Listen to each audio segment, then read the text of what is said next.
Ini pembuluh koronernya ada kelainan. Yang kiri keluar dari kanan, yang kanan keluar dari kiri. Jadi dalam kondisi itu pembuluh koronernya mengkerut atau mengkeret sampai nggak ada aliran sama sekali.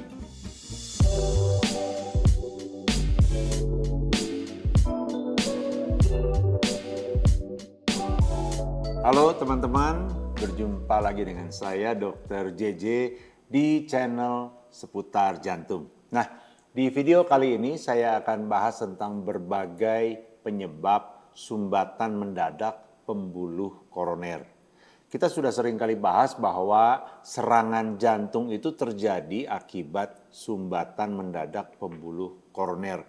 Nah, kenapa bisa tersumbat mendadak? Pada umumnya penyebab tersering, saya sudah sering bahas juga, itu adalah karena terbentuknya gumpalan darah secara mendadak akibat plaknya mengalami robekan. Itu penyebab yang tersering. Tetapi sebetulnya ada macam-macam penyebab sumbatan mendadak pembuluh koroner. Nah, di video ini saya akan bahas 8 penyebab sumbatan mendadak pembuluh darah koroner. Kita akan mulai dari yang paling jarang dulu ya. Penyebab yang pertama dari sumbatan mendadak pembuluh koroner adalah kelainan bawaan ya, atau nama medisnya namanya kongenital ya, kongenital atau bawaan.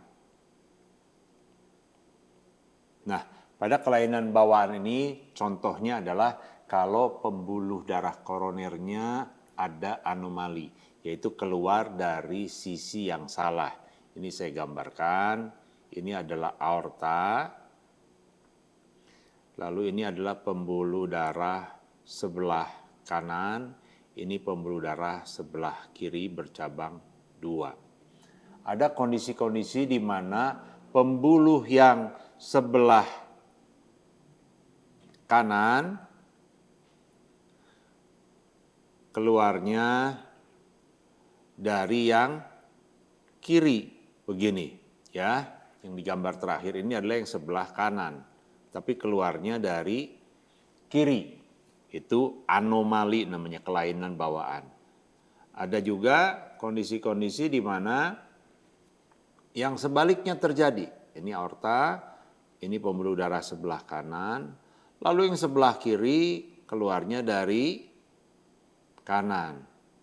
Nah, dengan kelainan-kelainan tersebut memudahkan dalam perjalanannya bisa pembuluh darahnya terjepit atau tersumbat. Ya, itu salah satu contohnya. Contoh yang lain adalah ada yang namanya fistel. Fistel atau fistula namanya ya, fistula koroner. Nah, pada fistula koroner itu, kalau ini adalah pembuluh darah yang normal jalannya ke sini. Nah, pada fistula koroner ada pembuluh darah yang jalannya ke tempat lain seperti begini.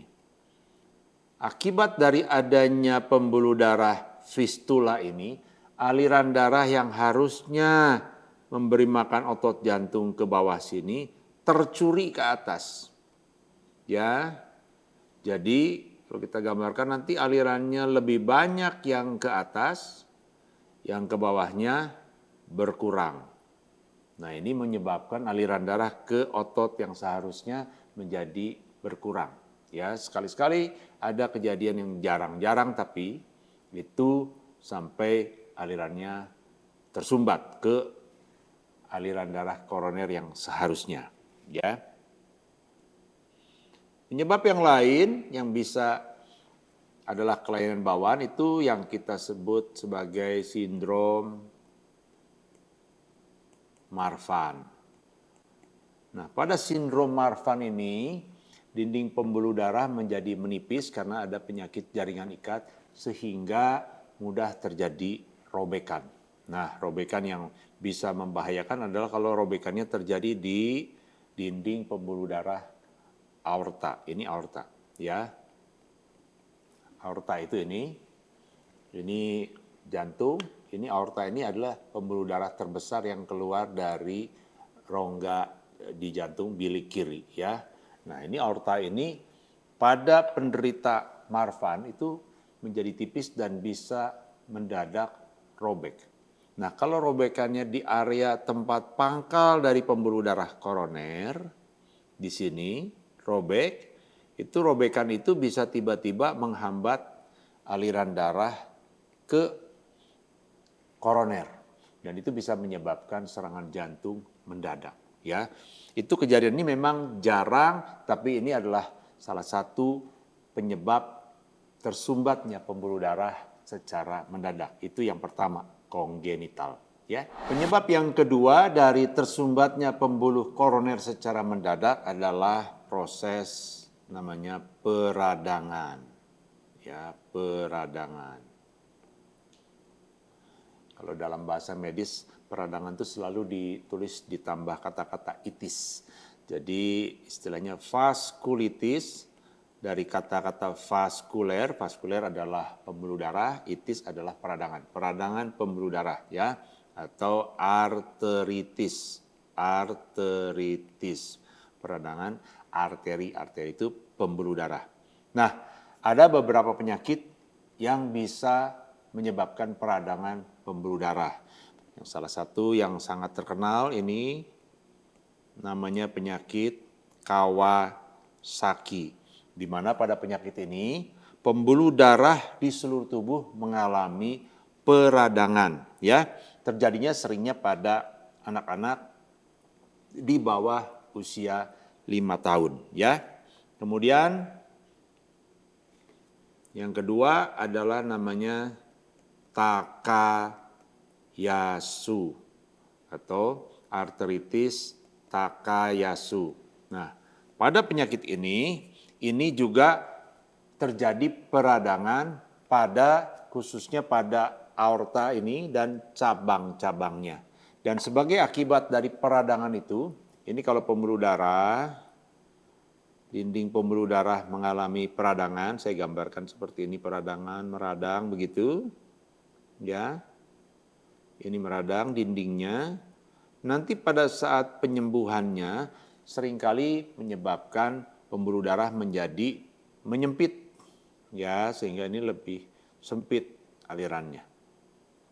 Nah, itu yang juga bisa terjadi pada Takayasu arteritis ini. Ya, pada kasus yang ekstrim, penyempitan yang terjadi baik di pembuluh darah aorta ataupun cabang-cabangnya tadi bisa menyebabkan penyempitan di koroner. Karena tadi sudah kita gambarkan, ini kalau ini pembuluh aorta, pembuluh koroner itu adalah salah satu cabang, ya, cabang pertama dari pembuluh darah aorta.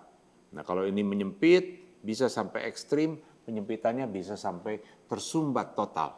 Nah, ini Takayasu ini sering pada wanita, ya, usia 40 tahunan, itu kalau wanita usia muda terkena serangan jantung, 10% diantaranya kemungkinan disebabkan karena Takayasu ini.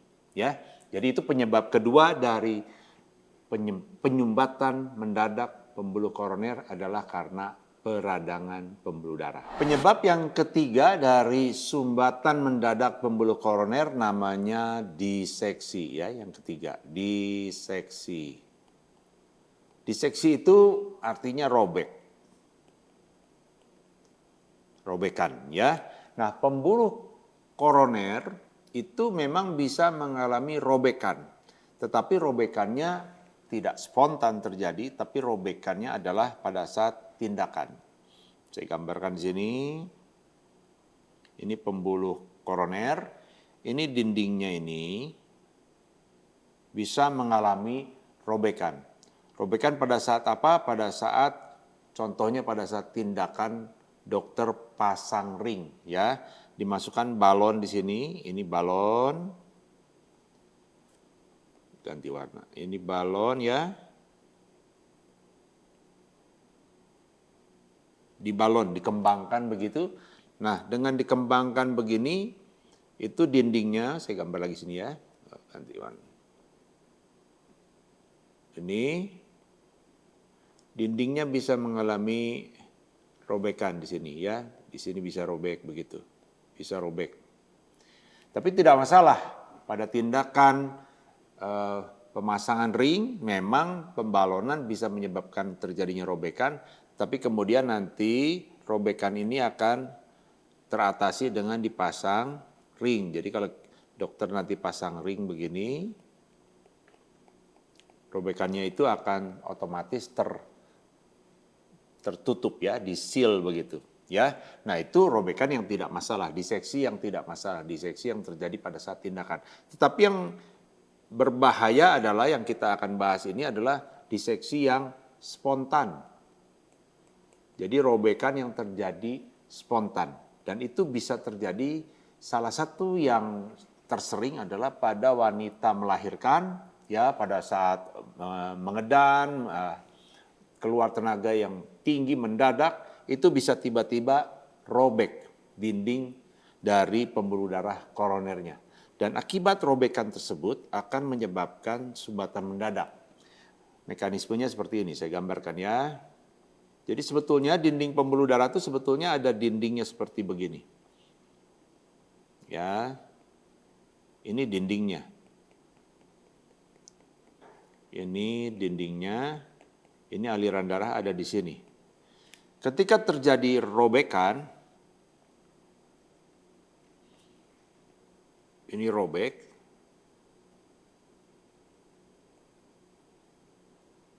begini robeknya. Ya, ini dinding yang sebelah sini masih utuh, tapi dinding ini robek, maka aliran darah yang mengalir ke sini, sebagian akan masuk ke robekan si dinding ini, sehingga membentuk lumen atau rongga yang palsu, atau kita sebut false lumen. Dan pada perjalanannya nanti bisa terjadi seperti ini. Ini pembuluh darahnya sini, darahnya bisa mengalir memenuhi daerah lumen atau rongga yang palsu tersebut, masuk ke sini semua, ke tempat yang robekan tadi, dan itu bisa makin luas. Jadi darahnya mengisi ke arah yang robekan sini, sehingga yang ke tempat yang seharusnya yang aslinya aliran darah ini dindingnya tadi ya, ini dindingnya. Nah, itu bisa sampai menyebabkan area sini penuh dengan darah dan menyebabkan area yang seharusnya ada aliran darah tersumbat. Dan itu bisa terjadi dengan cepat sehingga terjadilah sumbatan mendadak dari pembuluh koroner. Ini yang sering kita sebut sebagai SCAT. SCAT itu spontaneous coronary, ya, C-nya coronary, A-nya artery, D-nya tadi diseksi, ya, dissection. Jadi terjadi secara spontan diseksi atau robekan dari pembuluh darah ini. Tetapi kejadian ini teman-teman tidak perlu takut, yang wanita tidak perlu sampai takut untuk melahirkan, kejadiannya sangat jarang ya. Saya pribadi sebagai dokter jantung, seumur-umur saya menangani pasien serangan jantung belum pernah juga mendapatkan pasien yang seperti ini, tapi memang ada laporan kasus seperti ini ya. Jadi ini tadi penyebab ketiga dari sumbatan mendadak pembuluh darah koroner. Nah, penyebab yang keempat dari sumbatan mendadak pembuluh koroner adalah namanya emboli. Apa yang dimaksud emboli? Emboli adalah lepasnya suatu materi yang asing di dalam tubuh dari satu rongga atau pembuluh darah yang lebih besar ke pembuluh darah yang lebih kecil lalu menyangkut di sana. Nah, saya kasih contoh emboli yang paling sering dijumpai adalah salah satunya adalah stroke emboli.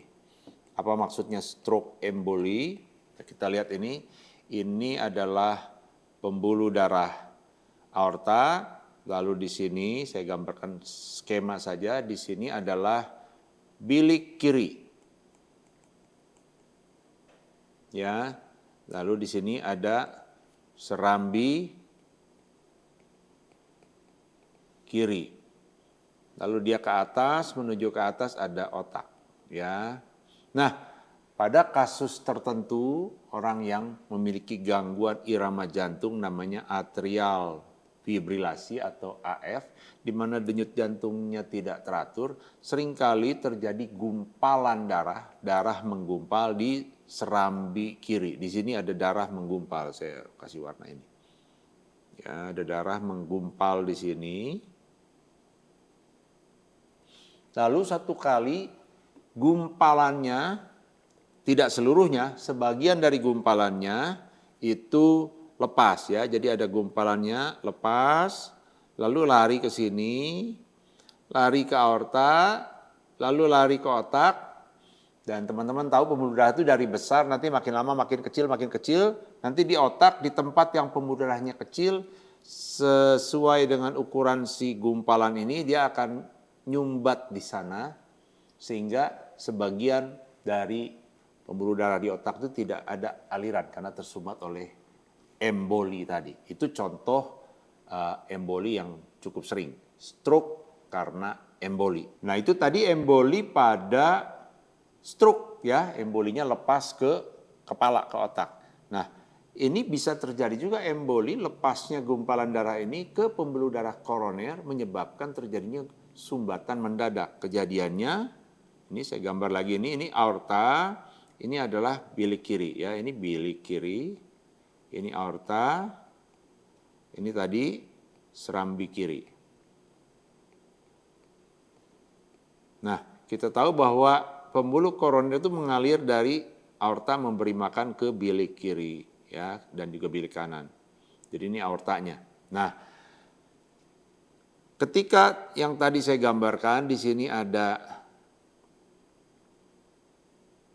gumpalan darah di serambi kiri pada pasien dengan atrial fibrilasi. Ini gumpalan darahnya kemudian ada sebagian yang lepas, kecil seperti begini, lalu terbawa aliran darah ke aorta.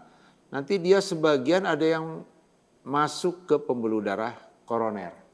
Dan kemudian nyangkut tersumbat di salah satu bagian dari pembuluh darah koroner, nyangkut mendadak, dan itulah yang menyebabkan tadi emboli ya. Kali ini namanya emboli koroner. Dan itu menyebabkan sumbatan mendadak pembuluh darah koroner dan serangan jantung. Tapi kejadian ini sebetulnya jarang terjadi.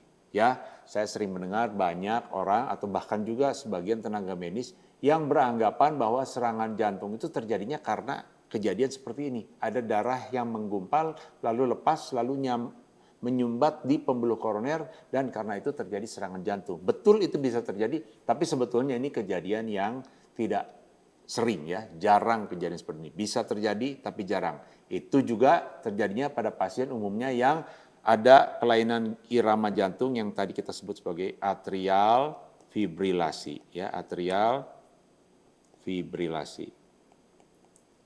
Oke, ini adalah penyebab keempat dari sumbatan mendadak pembuluh darah koroner yaitu emboli koroner. Penyebab yang kelima dari sumbatan pembuluh koroner secara mendadak adalah namanya hiperkoagulasi.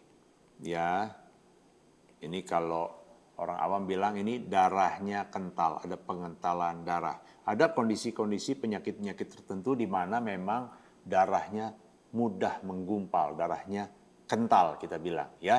Nah ini berbeda dengan penyebab yang keempat yang tadi sudah kita bahas ada emboli. Kalau emboli itu ada gumpalan darah di satu tempat, lalu gumpalan itu lepas sebagian, lalu menyumbat ke tempat lain, ke pembuluh darah yang lebih kecil. Kalau ini bukan, ini kondisi di mana darahnya mengental di seluruh tubuh, lalu di satu tempat dan khususnya yang kita bahas di sini di koroner, di pembuluh koroner, tiba-tiba darahnya menggumpal di situ dan menyumbat aliran koroner secara mendadak. Nah, ada beberapa kondisi di mana terjadi hiperkoagulasi tubuh ya. Jadi kondisi darahnya lebih kental di tubuh. Yang kondisi pertama, ini sekali lagi ini kondisi-kondisi yang jarang ya. Yang saya ceritakan ini sebetulnya secara jujur saya harus sampaikan bahwa ini saya sendiri belum pernah lihat pasien-pasien yang mengalami serangan jantung karena kondisi-kondisi ini. Tetapi ada laporan-laporan kasus tentang hal ini. Yang pertama misalnya contohnya pasien sindrom nefrotik. Apa itu sindrom nefrotik? Sindrom nefrotik adalah kondisi di mana tubuh kehilangan protein karena terbuang lewat urin. Dan sebagian protein yang keluar lewat urin adalah protein-protein antikoagulasi, protein yang menghambat terjadinya gumpalan darah. Dan sebagai akibatnya tubuh lebih gampang terjadi gumpalan darah, dan kalau gumpalan darah itu terjadinya di pembuluh koroner, maka itu bisa mendadak menyumbat pembuluh koroner. Ada laporan kasus orang serangan jantung karena sindrom nefrotik. Ya, kondisi kedua yang juga saya baca laporannya adalah nama penyakitnya APS. APS ini anti fosfolipid sindrom, ya. Apa ini? Ini adalah satu kondisi di mana tubuh membuat antibodi terhadap fosfolipid. Fosfolipid itu bagian dari dinding sel, dan karena tubuh membuat antinya terhadap itu, jadi merusak. Nah, sebagian yang dirusak adalah sel-sel yang bertugas untuk membantu dalam hal mencegah gumpalan darah terjadi, dan akibatnya lebih mudah terjadi darah menggumpal, dan kalau itu terjadi darah menggumpal di pembuluh darah koroner bisa tiba-tiba tersumbat dan terjadi serangan jantung, ya. Kemudian kondisi yang lain yang menyebabkan hiperkoagulasi adalah kanker atau keganasan. Nah, ini banyak dijumpai pasien-pasien yang menderita kanker, ya, kemudian terjadi kecenderungan darahnya mudah menggumpal. Dan kalau terjadi gumpalan darahnya di pembuluh koroner, maka bisa tersumbat mendadak, terjadi serangan jantung. Ya, nah itu tadi adalah penyebab kelima dari penyebab sumbatan mendadak pembuluh koroner, yaitu hiperkoagulasi, yaitu kondisi darah yang terlalu kental. Ya, kita lanjut yang ke berikutnya, yang keenam. Penyebab yang keenam dari sumbatan mendadak pembuluh koroner adalah satu kondisi yang kita kenal sebagai namanya miokardial bridging.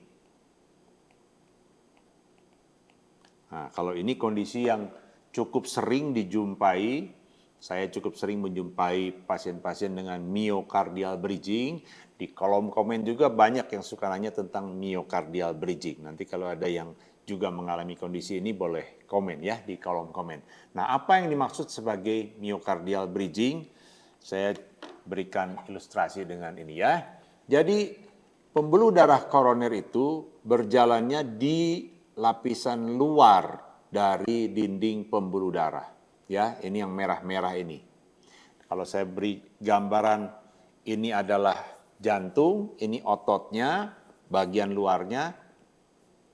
Maka pembuluh koroner itu berjalannya begini di luarnya. Ya, sehingga waktu jantung berkontraksi, ya, mengembang, mengempis gitu, si pembuluh koroner ini tidak terjepit oleh otot. Karena waktu jantung mengembang dia ikut terdorong keluar, waktu jantung menyempit dia ikut masuk ke dalam. Nah, pada miokardial bridging, dari namanya itu sudah menggambarkan. Bridge itu artinya jembatan. Miokard itu artinya otot jantung. Jadi terbentuk seperti jembatan oleh otot jantung. Bagaimana bentuknya? Ini si pembuluh koroner, dia akan sebagian dari pembuluh koroner itu akan masuk di sela-sela otot jantung atau miokard. Sehingga si otot jantung ini, teman-teman bisa lihat sini, otot jantungnya jadi seperti jembatan. Makanya kita sebut miokardial bridging. Apa akibatnya? Akibatnya pada waktu jantung memompa, bagian dari pembuluh darah koroner yang terletak di dalam otot jantung ini akan terhimpit setiap kali jantung memompa. Ya. Nah, tetapi untungnya adalah bahwa kondisi miokardial bridging ini walaupun cukup sering dijumpai, pada umumnya kondisi yang ringan. Sebagian besar tidak memerlukan tindakan apapun, bahkan juga sebagian juga tidak perlu obat apapun. Sebagian mungkin perlu pakai obat. Obat yang biasa kita kasih namanya obat golongan beta blocker, contoh yang paling sering adalah bisoprolol. Kalaupun sampai diperlukan tindakan, kita lakukan tindakan operasi ya. operasinya namanya unroofing. Jadi ini si roofnya, atapnya ini dilepas, ya, kayak dokter bedah yang melakukan, ya. Saya hanya menggambarkan secara sederhananya seperti disayat begitu sehingga dia akan lepas dari jepitannya. Tetapi dalam pengalaman saya sebagai dokter jantung sangat jarang tindakan itu harus dilakukan karena pada kebanyakan kasus memang jepitannya tidak berat. Nah, pada sebagian kecil kasus jepitannya sangat ekstrim sehingga ada 1-2 yang akhirnya menyebabkan sumbatan yang fatal, sumbatan yang total, dan itu menyebabkan serangan jantung.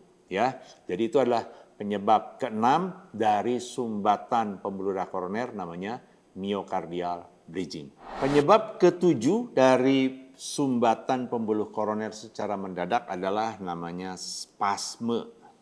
Ya, spasme. Ini spasme ini kalau bahasa awamnya mengkerut atau mengkeret begitu. Ya, jadi pada kondisi ini pembuluh darah mengkerut secara mendadak sehingga menyebabkan aliran darah terganggu, ya. Jadi pembuluh darah yang tadinya lebar begini, dia mengkerut secara mendadak dan itu bisa hanya segmen tertentu. Jadi bisa pembuluh darah yang di sininya normal, lalu tiba-tiba area yang di sininya menyempit luar biasa.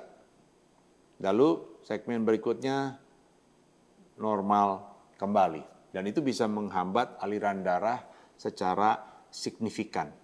Nah, itu adalah kondisi yang disebut spasme, tetapi pada umumnya bersifat sementara. Jadi nanti dia akan terbuka kembali. Dan kalau kita lihat di dalam pembuluh darahnya itu betul-betul pada umumnya, ya, biasanya bersih, tidak ada plak, ya, bisa juga ada yang ada plaknya. Tapi bisa juga terjadi pembuluh darahnya betul-betul bersih, tidak ada plak, tapi tiba-tiba alirannya menyempit seperti ini, ya. Ini dalam bahasa medis disebut sebagai angina Prince metal, ya, atau angina vasospastik. Jadi keadaan di mana nyeri dada hebat diakibatkan karena mengkerutnya atau spasme pembuluh koroner, tetapi terjadi secara sementara saja dan setelah itu pembuluh darahnya rilis lagi, lepas lagi. Kondisi-kondisi yang membuat kondisi ini lebih mungkin muncul adalah misalnya para perokok, orang dalam kondisi stres emosional yang hebat, kemudian penggunaan obat-obatan tertentu seperti kokain, amfetamin, atau udara dingin yang ekstrim. Nah, pada kondisi tertentu bisa terjadi di mana spasmenya berlangsung lebih lama dan itu bisa sampai akhirnya menyebabkan aliran darahnya tidak mengalir sama sekali dan menyebabkan terjadi serangan jantung. Ya, jadi inilah penyebab ketujuh dari sumbatan mendadak pembuluh koroner, namanya spasme koroner. Nah, penyebab kedelapan dari sumbatan pembuluh koroner secara mendadak adalah penyebab yang utama atau paling sering dari serangan jantung. Ya, namanya adalah erosi atau ruptur plak koroner. Ya. Yang lebih banyak adalah ruptur. Erosi juga cukup sering terjadi, tapi sebagian besar adalah ruptur yang menyebabkan serangan jantung. Nah, apa yang dimaksudkan dengan erosi dan ruptur? Kita lihat gambarnya begini. Ini pembuluh darah koroner. Nah, kemudian di sini ada plak. Ya. Nah, sebetulnya plak ini ada lapisan dinding sebelah luar. Nah, pada erosi itu dinding sebelah luarnya saja yang mengalami robekan. Ya, seperti somplak sedikit saja. Itu erosi. Tidak sampai lapisan di sininya ada namanya inti lemak dari si plaknya atau lipid core namanya, ya. Namanya lipid core, inti lemak. Tidak sampai terobek sampai terekspos keluar pada erosi, ya. Dan di sini sebetulnya ini ada namanya kapsulnya begitu. Jadi kalau erosi tidak sampai kapsulnya robek. Tetapi pada ruptur itu kapsulnya robek sampai kelihatan yang kuning ini, yang inti lemaknya sampai terekspos. Nah, apa akibatnya? Akibatnya sama, akibatnya akan merangsang terbentuk darah menggumpal secara mendadak. Jadi kalau di sini ada robekan, ada erosi, maka di sini akan darah menggumpal mendadak di sini ya. Darah akan terjadi gumpalan di sini dan menyebabkan aliran darah mendadak tersumbat. Memang sedikit berbeda antara erosi dengan ruptur, yaitu intensitas atau beratnya gumpalan darah lebih berat pada yang ruptur. Pada yang erosi tidak seberat yang ruptur. Perbedaan juga pada erosi lebih banyak pada yang usia lebih muda, pada usia lebih tua lebih banyak terjadinya ruptur ya. Kemudian juga kalau ruptur biasanya karena masalah peradangan, kalau erosi seringkali dikatakan karena masalah ada stres mekanik ya, shear stress namanya, ada tekanan yang merobek erosi daripada si dinding dari plak tersebut. Nah, akibat dari erosi maupun ruptur ini adalah serangan jantung. Dan itulah yang paling sering kita jumpai sehari-hari. Dan karena mekanisme terjadinya darah menggumpal yang menyebabkan sumbatan, itulah yang menyebabkan pasien kalau serangan jantung pasti sebagian besar harus dikasih pengencer darah. Ya, memang tadi kalau kita bahas dari yang pertama sampai yang ke-8 tadi ada sebagian yang bukan karena darah menggumpal. Misalnya kalau dia spasme, mengkeret atau karena kelainan bawaan ya, ada yang terjepit begitu. Tapi hampir semua pasien serangan jantung adalah, terutama yang ruptur ini adalah karena darah menggumpal di situ sehingga pasti diberikan pengencer darah. Nah, itu tadi 8 penyebab sumbatan mendadak pembuluh darah koroner. Saya harap teman-teman belajar banyak dari video kali ini. Dan kalau teman-teman senang dengan pelajaran seputar jantung seperti ini, teman-teman boleh subscribe channel seputar jantung, share juga kepada teman atau keluarga yang lain, dan kita akan berjumpa di video yang berikutnya. Salam jantung sehat.